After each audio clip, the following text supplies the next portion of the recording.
Coffee break নেওয়া উচিত। একটুখানি কফি পান করলেই যেন আবার কাজে মন দেওয়া যায়। সেই কফি সামান্য তেতো প্রকৃতির বা কষ্টা প্রকৃতির, অ্যাসিডিকও বটে। এর মধ্যে একটা আম্লিকতা আছে। সেই কফি কি করে সৃষ্টি হলো, অর্থাৎ কোন দেশ প্রথম সৃষ্টি করেছে, এটা প্রথম কোথায় পাওয়া যেত, এই নিয়ে আজ আমরা বিস্তারিত আলোচনায় যাচ্ছি।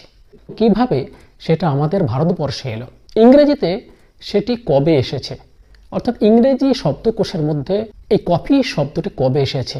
কফি প্রথমেই পাওয়া যেত মধ্য এশিয়ার ইয়েমেনে, এটি সুফিরা ব্যবহার করত।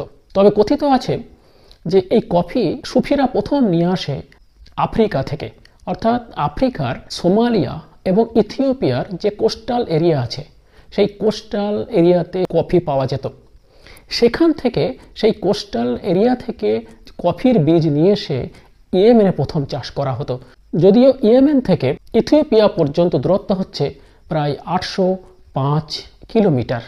সেই দূরত্বের মধ্যে সেই ইথিওপিয়া থেকে কফির বীজ নিয়ে এসে সেই ইয়েমেনে চাষ করা হতো। সেই কফির সবুজ বীজকে রোস্ট করে তাকে গুঁড়ো করে যে পাউডার তৈরি হয়, সেই পাউডারই কফি পাউডার হিসাবে বাজারে বিক্রি হয়।